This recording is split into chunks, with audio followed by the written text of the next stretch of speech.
Good morning, grade 5. Welcome back to grade 5 mathematics class. How are you all doing today? Let's start a new chapter today, chapter 12, Life Mathematics.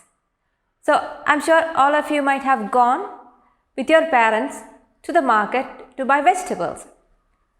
So, have you ever wondered where do these shopkeepers buy these vegetables from? See, they might have bought it from somewhere else in bulk quantities, maybe some farmers. So, imagine I am a farmer. I grow or produce vegetables in my farm and I'll go sell these vegetables in the market in bulk quantities to earn money. So, I'll say it's my business. So, when someone produces or buys something and then sell it to make money, you call that as a business. So, talking about business, it's good to know two important concepts called wholesaling and retailing. Suppose I am a producer or a distributor who will sell my produce or my goods in bulk quantities to a wholesaler. So, a wholesaler is someone who buys goods in bulk quantities from a producer and then sell it in bulk quantities to smaller shops. So, these smaller shops who will sell these goods to customers, they are called retail shops or retailers. So, let's see that once again. So, wholesaling means selling merchandise. Merchandise means goods. So, selling merchandise from a producer or distributor in bulk quantities. So, that's called wholesaling or wholesale shops. Now, retailing means that you are selling merchandise or goods from a wholesaler in small quantities to a customer. For example, when you go to this shop to buy something, you are the customer there. So, you are buying that thing, for example, vegetable, from a retail shop, and this retail shop or the shopkeeper might have bought these vegetables from a wholesaler, and the wholesaler might have bought these things from a producer or a distributor. Now, if I am selling something to someone, I will sell it at a particular price. So, that price at which I am selling that good to someone is called its selling price. And the price at which he or she buys it from me, that's called its cost price or buying price. So, what is cost price? Cost price is the buying price and selling price is the price at which you are selling something. So, let's see that once again. Cost price is the price at which someone buys goods from a wholesaler, and selling price is the price at which he or she sells these goods, the same goods, to a customer. So, the wholesaler will buy things from a producer at a cost price and the retailer will sell these same goods at a selling price to a customer. Let's make it more clear. You see this picture here. This is a producer, for example, a farmer. This farmer will sell his produce or his vegetables to a wholesaler who will warehouse it. Warehouse means store it. The wholesaler will warehouse or store the things he purchased from the producer. So, the producer will sell his goods to the wholesaler at a selling price or can be denoted by the letters S and P.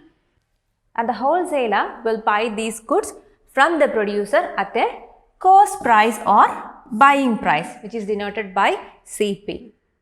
So, here the producer's selling price is the wholesaler's buying price or the wholesaler's cost price. And then what will the wholesalers do? The wholesaler will sell these goods to retailers at a selling price. And the retailers will buy these goods from the wholesaler at a cost price or buying price. So, here the retailer's cost price or buying price is the wholesaler's selling price. Now, the retailer will sell these goods to an end customer. Who is an end customer? Someone who is going to buy it and use it. That's called an end customer. So, you might have seen this term MRP when you buy something. This is the short form for maximum retail price. It is the maximum price at which something can be sold to an end customer.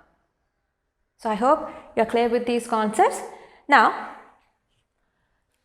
suppose I am buying something at 100 rupees and I am going to sell this thing to my friend at rupees 125. So I bought this at 100 rupees and I am selling it to my friend at rupees 125. So there I am going to earn some money. I'll get rupees 25 extra. So that's a gain for me. So I'll say I got a profit by selling this to my friend. So here this rupees 100 is my buying price or cost price and this rupees 125 is my selling price. So you can see I sold it at a higher price. So when you sell something at a price higher than its cost price or its buying price, you are going to make a profit. You are going to gain some money. So that you call as the profit or gain. Or you can say if the selling price is greater than the cost price, you get profit or you get gain. Now, if I buy something at rupees 100 and I am selling that at rupees 90, will I gain something or will I lose something? There it is a loss for me. So here my buying price or cost price is rupees 100, whereas here now my selling price is rupees 90. So you see that the selling price is less than the cost price. So I'm going to lose some money here. So we say when the selling price is less than the cost price, it's a loss. So given the cost price and the selling price of something, we can easily find out the profit or loss of a business. So how do we calculate the profit? Let's see that first. We know when the selling price is more than the cost price, there is profit. So profit can be found out by subtracting the cost price from the selling price, or profit is equal to selling price minus cost price. For example, I bought a watch at rupees 2,500 and then I am selling it to someone else at rupees 3,000. Now, this is my cost price or buying price and this is my selling price. So I bought it at rupees 2,500 and I sold it at rupees 3,000. Now how do I calculate my profit, or is it profit or loss? See, the selling price is more than the buying price or the cost price, so definitely it's a profit for me. So how do I calculate the profit? The selling price minus cost price, which is 3,000 minus 2,500. So what is the profit here? Here I made a profit of rupees 500. Rupees 3,000 minus rupees 2,500 is equal to rupees 500. This is my profit in this business. So keep in mind, please make a note of this formula in your notebook. The profit is equal to the selling price minus cost price. Similarly, let's see how we can calculate loss. When the selling price is less than the cost price, it's a loss.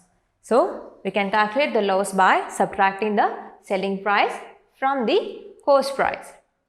That is, loss is equal to the cost price minus selling price. Let's see an example. I bought a camera at rupees 15,000 and I'm selling it to someone else at rupees 10,000. So my buying price or the cost price is rupees 15,000 and my selling price is rupees 10,000. It means that I sold it at a price lower than its cost price or buying price. So there I will lose some money. So it's a loss for me. Now how do I calculate the loss? You have to subtract the selling price from the cost price.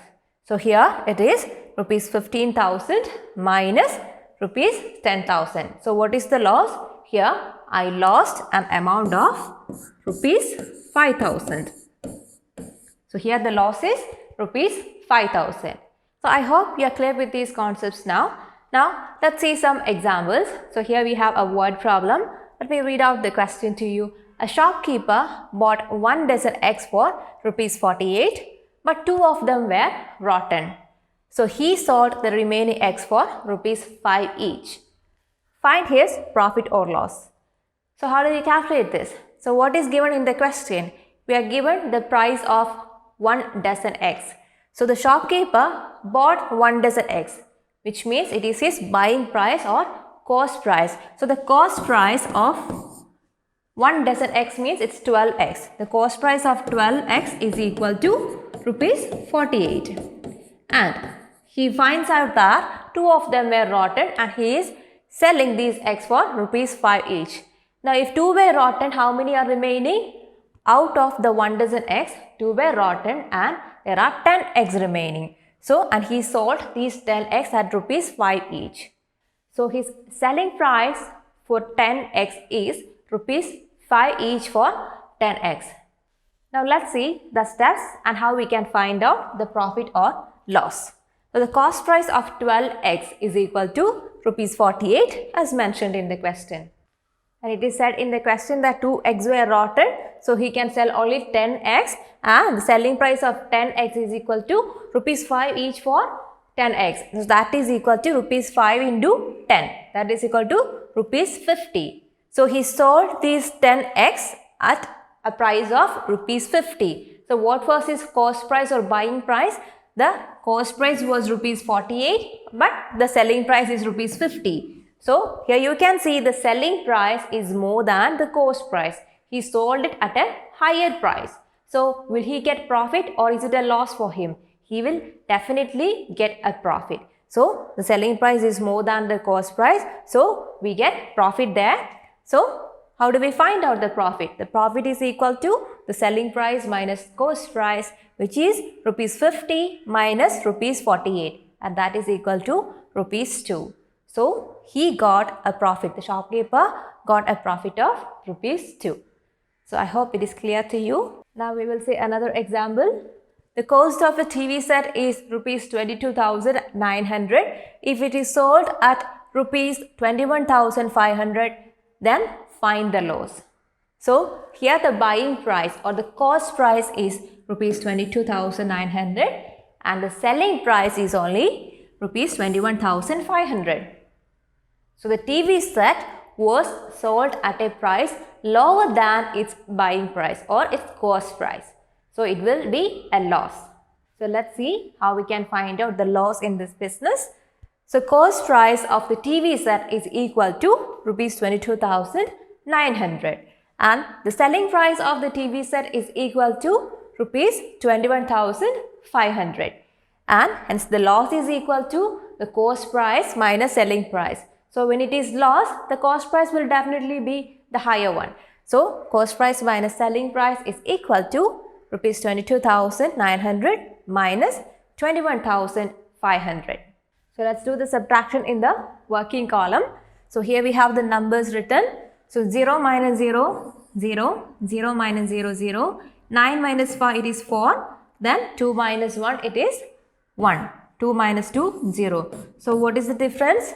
It is 1,400. So the loss is equal to rupees 1,400. So in this business, when the TV set was sold, there was a loss of rupees 1,400. So I hope it is clear to you. Now we'll see one more question. Rahul bought an old washing machine for rupees 15,000. He spent rupees 1,225 on repairing it and then sold it for rupees 18,549. What is his profit or loss? So first we have to find out whether this business gave him profit or loss and then find out the amount of it. See, what is the cost price or the buying price here? He bought it at a price of rupees 15,000 and then he had some expense for repairing it. And what is it?